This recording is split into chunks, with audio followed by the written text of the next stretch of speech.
Die 7de dag werk soos 'n skanier in hierdie verhaal.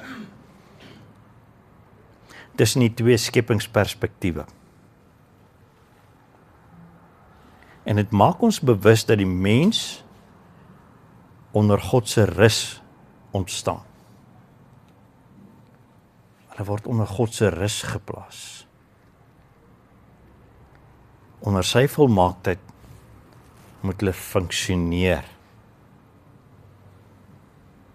Dit wat hy gee, is vir hulle voldoende. En dit is belangrik om te onthou.